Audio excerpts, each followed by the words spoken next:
اگر اس کا کوئی کام پیشہ ورانہ ہے اور وہ اثر انداز ہوا ہے تو جناب یہ بھی لکھنا لازم ہے کہ کس حد تک اس کا پروفیشن اس کا ڈسٹرب ہو گیا ہے. اور قدرتی حق کے آسائش بعض اوقات ہوتا ہے، رستے کا ہے، پانی کا ہے، بصورت رکاوٹ حکم امتناعی دوامی تقیدی برائے ہٹائے جانے رکاوٹ دائر کیا جاتا ہے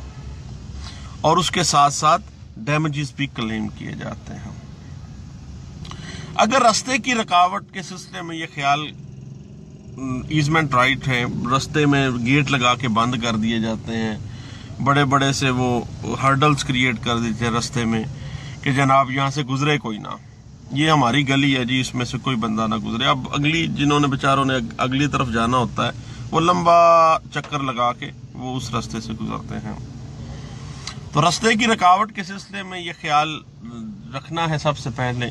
کہ یہ راستہ جو ہے وہ شارع عام ہے یا خاص ہے. اگر خاص ہے تو مدعا علیہ کی طرف سے مداخلت جو رکاوٹ ہے،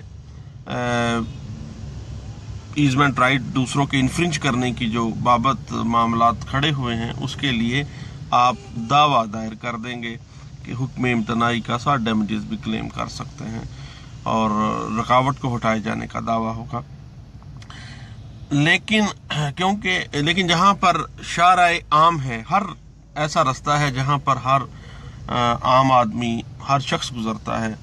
تو اس رکاوٹ کی وجہ سے، اس ایزمنٹ رائٹ کی انفرنج ہونے کی وجہ سے عام پبلک بھی متاثر ہو رہی ہے، تو اس کے لیے جناب پھر سی پی سی ایک مخصوص کنڈیشن لگا دیتا ہے کہ ایڈوکیٹ جنرل پنجاب سے اجازت دائری دعویٰ حاصل کرنا لازم ہے، مینڈیٹری ہے.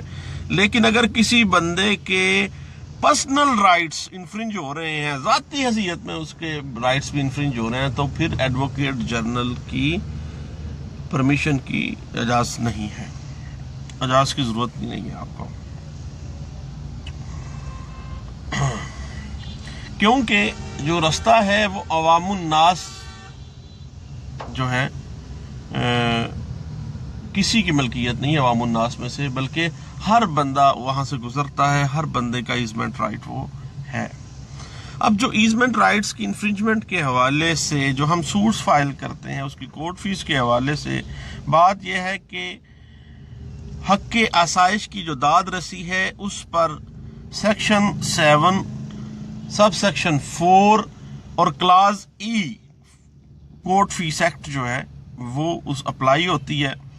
اور مدعی کو یہ اختیار حاصل ہے کہ وہ اپنی مرضی کے مطابق کورٹ فیس چشمہ کر دے. وہ کہے گا کہ 200 روپیہ مالیت دعویٰ مقرر کی جاتی ہے جس پر کورٹ فیس مستثنا ہے، اور مالیت دعویٰ بغرض اختیار سماعت بھی سوٹ ویلیویشن ایکٹ کے تحت وہی ہوگی جو مالیت کورٹ فیس پر مقرر ہے، یعنی سیم ہوگی، جتنی مالیت کورٹ فیس کی اتنی ہی مالیت اختیار سماعت کے حوالے سے. یہ سوٹ ویلیویشن ایکٹ کا سیکشن 8 اسی کو ڈیل کر رہا ہے کہ جب کورٹ فیس کی مالیت اور اختیار سماعت کی جو مانیٹری سچویشن ہے وہ سیم ہو جاتی ہیں. اس کے بعد جناب لمیٹیشن کیا ہے کہ اس کے اوپر آرٹیکل 120 آف لمیٹیشن ایکٹ 1908 کا اطلاق ہوتا ہے. حق کے آسائش کی جو میعاد ہے وہ 6 سال مقرر ہے، لیکن یہ ایک ایسا نقصان ہوتا ہے جس سے ہر روز نئی کاز آف ایکشن ارائز ہوتی ہے. گھر کے پیچھے ایک فیکٹری ہے جہاں سے دھواں آ رہا ہے، تو ہر روز ہی آ رہا ہے، جب دھواں آئے گا تب نئی کاز آف ایکشن ارائز ہوگی، تب یہ لمیٹیشن چلتی جاتی ہے. لیکن بعض صورتوں میں مثلا پانی کی رکاوٹ کے حوالے سے پیچھے سے پانی بند کر دیا گیا ہے کھالے کا، تو پھر اس پہ آرٹیکل 37 لمیٹیشن ایکٹ 1908 کا اطلاق ہوتا ہے. اس کی میعاد جو ہے وہ 3 سال ہے. اور اگر مدعی کے پرسنل حق کے آسائش کے اندر خلل ڈالا گیا ہے تو under article 23 of limitation act 1908 اس کی جو میعاد ہے وہ 2 ایئر ہے. تو یہ چند باتیں تھی جناب جو حق کے آسائش کے جو دعویٰ جات ہیں اس دائری کے وقت ہمیں مد نظر رکھنی چاہیے. میں نے سوچا دوستوں سے بھی شیئر کرتے ہیں. بہت شکریہ. اللہ حافظ.